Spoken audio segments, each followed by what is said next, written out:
that is based on this little book, Lessons of the Turtle. And I don't know how many of you have read the book, but there's a lot more in the book than I've been talking about. It's a great little book. So far in the book, we've learned that the turtle was taking a shortcut, and he tumbled and head over heel and landed upside down. And so he begins hollering for help, and Al talks to him. And as Al is talking to him, Turtle has some wonderful ahas. He learns that we have choice to take responsibility for life. He learned that honor means that each one of us has a special place of honor and a purpose here in life. He learned about affirming the truth. He learned about setting goals and taking steps towards his dreams. See, honor. He learned about affirmations. And what did we talk about? Now, about living in the now. I left that out. About living in the now. And then he learned about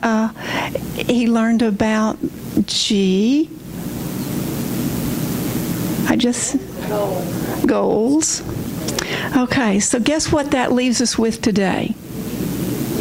E. Because all growth through life comes through, what'd you say? No. Change. C-H-A-N-G-E. I'm going to say estrogen. So there's all sorts of talks that we could have this morning on this topic.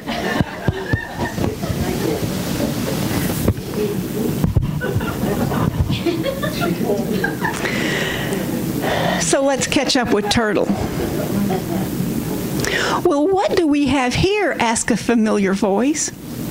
Turtle gazed into the faces of two other turtles who had heard the commotion and found their way to him. "Am I glad to see you," Turtle exclaimed. "I can't tell you how nice it is to have friends." And one of them asked, "Has anyone told you how silly you look?" "Yes, I've heard that, and I'm sunburned and more than tired of lying on my back. Worst of all, I can't manage to get myself righted. But maybe you can help." "Help? How?" "Just keep reminding me how silly I look. It will help pass the time while I lie here and die." "Perhaps you actually can help," suggested Al. "Maybe if you both push together, you can help him regain his feet." "I don't see why not," said the larger of the two. "Let's put our noses down beneath his shell and push him this way." With a nod, he had indicated the direction. They pushed and pushed, but after several unsuccessful attempts, the turtles looked as if they were about to give up. "We can't do this alone," one of them said, and then she turned to Turtle and said, "You're going to have to help, you know. After all, it's your life we're saving here." "What shall I do?" Turtle asked. "When we push, you need to dig your feet into the ground and try to pull yourself over. We push, you pull. Do you think you can manage that?" "Let's do it," he agreed. "You push and I'll pull." They strained once again, and this time, amazingly, Turtle rolled over and onto his feet. Yay! "Wow," said Turtle. "I never thought I'd see the brown earth again. It's great to be right side up." "How do you feel, Turtle?" asked Al. How do I feel? I feel excited. I feel alive. I feel relieved. More alive than I've ever felt before, I believe. I feel invigorated. I'm ready to start a whole new life. There's a lesson here, too, counseled Al. Never one to pass up an opportunistic moment. Your friends are a gift to you, and from the gift of friends comes the lesson of energy. Energy? Yes, you feel alive. You feel invigorated and more energetic than ever. Your friends helped you to turn yourself right side up. They have given you no less than the gift of life. Without friends, we become discouraged and sometimes overwhelmed. But friends help to keep us righted and hopeful. When our lives are right side up, we maintain energy for living. And what's more, when we find ourselves upside down, our friends are a good support until we get on our feet again. They help to keep us positive. They help turn us around if necessary. And some friends choose to emotionally go through our difficulties with you. I hope that in some small way, I have been such a friend for you. You have, Al. Thank you. I do need friends more than ever. But as you just learned, continued Al, our friends can't do it all for us. They can help, but they can't do it alone. The greatest energy comes from our working together with our friends. Together, almost anything is possible. Yeah. It's a great lesson. And the bold part is the gift of friends is the lesson of energy. Friends pick us up when we stumble, show us a better direction if necessary, and encourage us on our way. Elizabeth Foley wrote that friends are like pillars on a porch.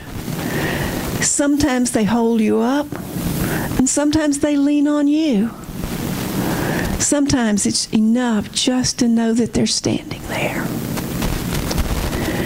And help is always there, whether we know it or not. We're never alone.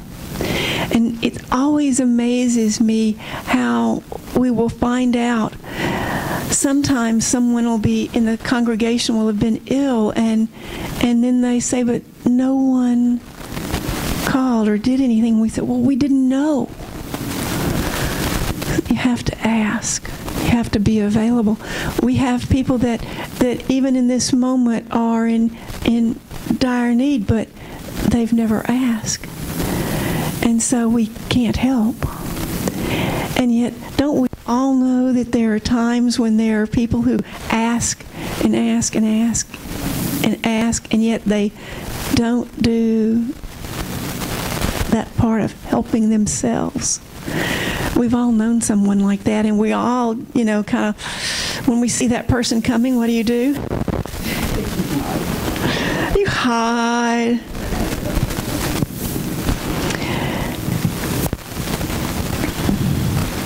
In olden times, it would happen that a ship at sea would be exploring new lands, and it would get stuck near South America, and a ship could sit for days or weeks baking in the sun just off the coast of what is now Brazil, with the ship unable to move because there was no wind, and they're unable to reach land, and the sailors would run out of fresh water.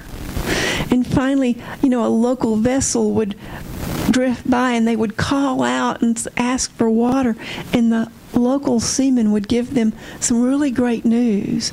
And the great news is that they would be sitting just out from the mouth of the mighty Amazon River. And it is so vast that its water extends 200 miles out into the Atlantic. And so if you're within 200 miles, you can just dip the water there and have fresh water. And so all the people on those boats had to do is just lower their buckets to get water.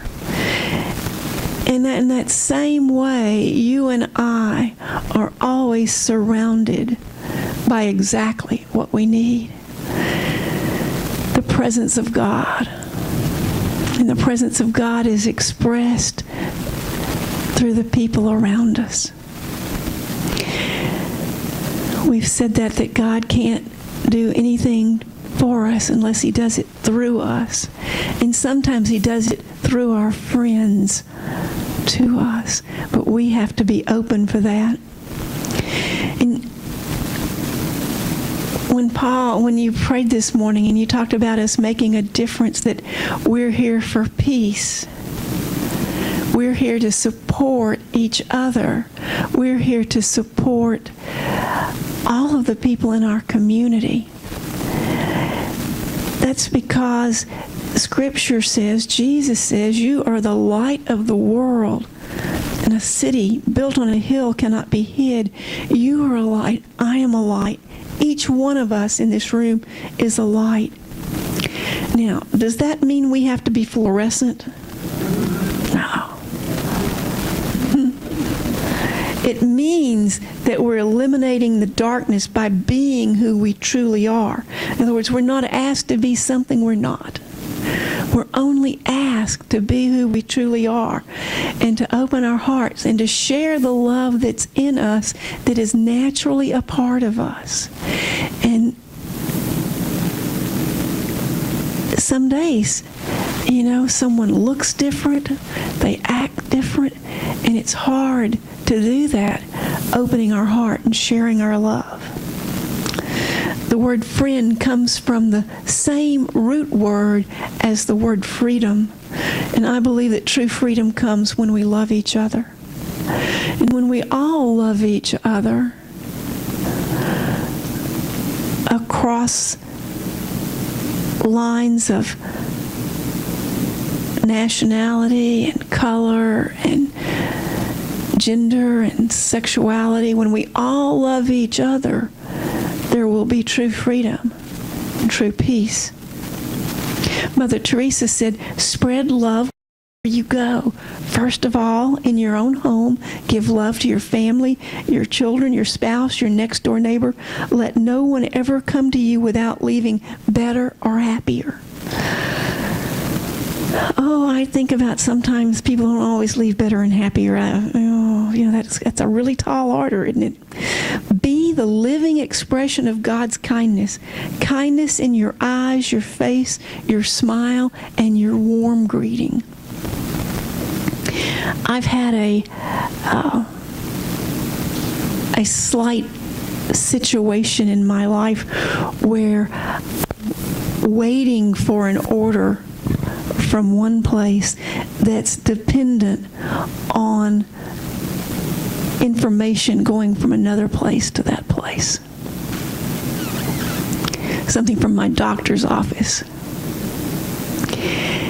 And so the place that's to fill the order called me in August to ask to verify my shipping address.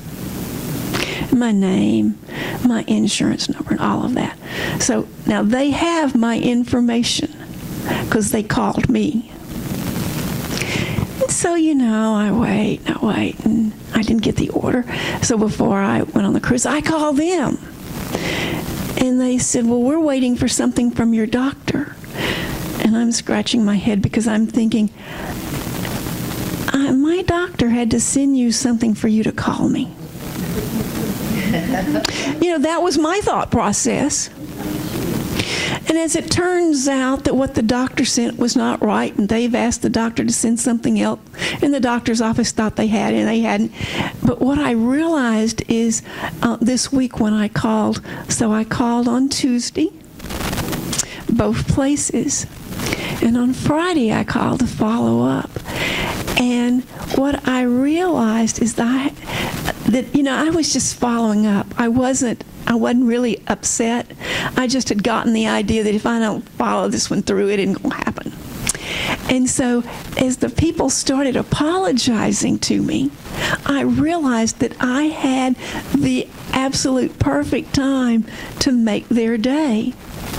I don't know, one of the ladies that I talked to, I don't know what it was in my voice. She said, "Don't cry about this. It's not that big." And I said, "I'm not crying. I'm smiling." I said, "I was just sitting here thinking that about all the people. I've got people here. I've got people in Ohio. I got people thinking about me and working on my stuff." And you know, when I had that realization and when I could react with that energy, she kind of laughed and she said, "It is amazing how these things get tangled up."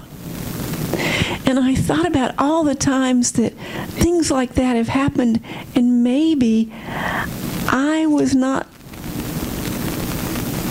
letting persons leave my presence, even on the phone, better and happier. And so it gave me, maybe it's because I was working on this talk, but I really got it, that every interaction I can leave someone better or happier. And wow, we get to have lots of interactions during the day, don't we? Lots of them. And it's real easy to not be thinking about leaving them kinder and happier. And I look around and I see some parents in here.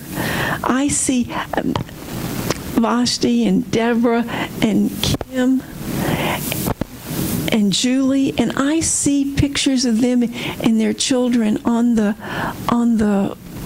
Facebook, or I hear them talking about them, and I think how hard it is for parents to end every interaction leaving their kids thinking that they're kinder and happier. You know, it's a real balance, isn't it? It's a real balance. And you know, the one thing I can say is that as I've gotten older and older and older, I really realize that I cannot do anything to tell my son how to live his life or his children. And you know, it's so easy to try to do that. We are interconnected. We are all interconnected. And there are life lessons that we have learned that we get to share. It's a real fine line between sharing. Oh, I forgot. Suzette. Oh, yeah.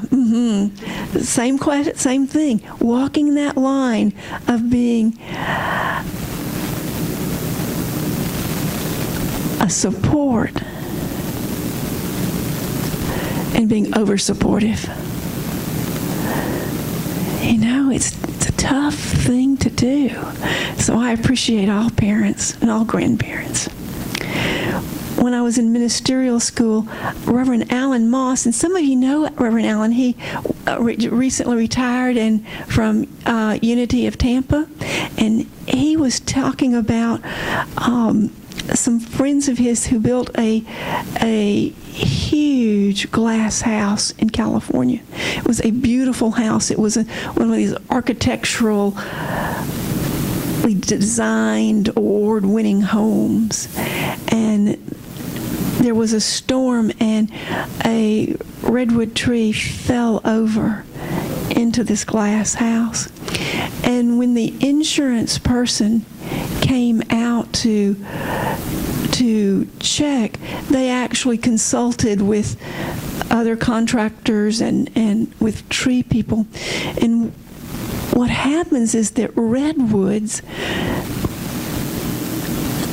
send their roots down and they interconnect their roots.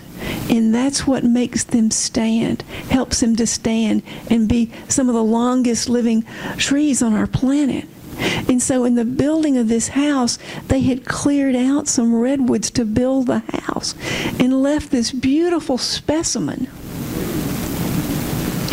But a storm came and it did not have its friends. It did not have that supporting energy. And so we're all interconnected. Now, there's sometimes things happen in our lives where we have to pull apart and grieve. And maybe something happens that's disappointing and we have to go apart and get our head on right. But the way out is to be with our friends, to not isolate ourselves, to realize, okay, I've been out here in my dark night of the soul long enough.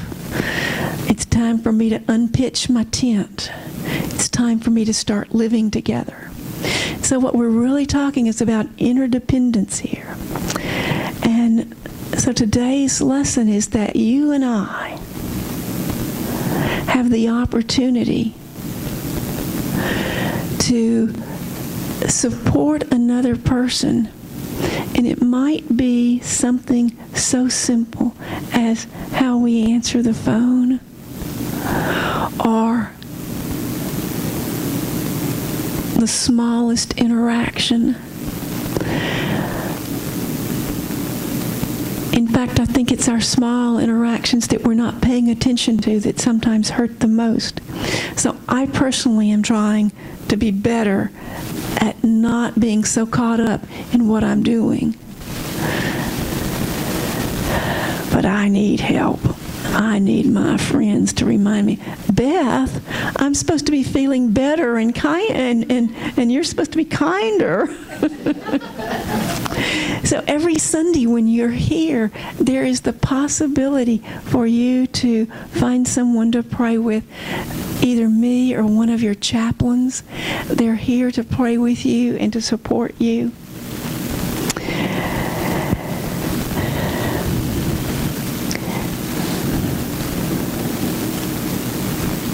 Suzuki Roshi said an interesting thing that got me thinking. He said, there is no such thing as an enlightened person. There is only enlightened activity. And that's coming around for us as we begin our next series next week, and next week's lesson is on enlightenment.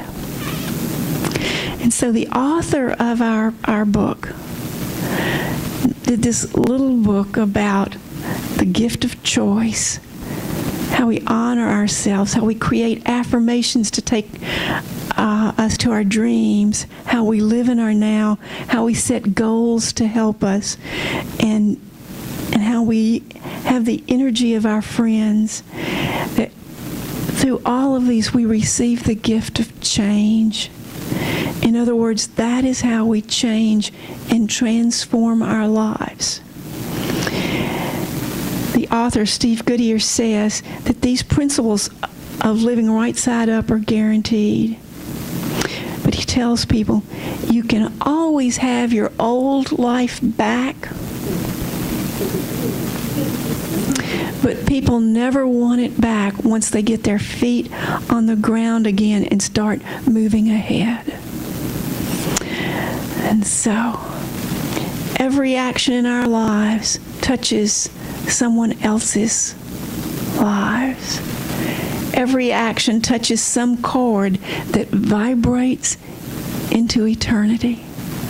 And today, we look forward to having friends who help us vibrate at the right vibration. Thank you.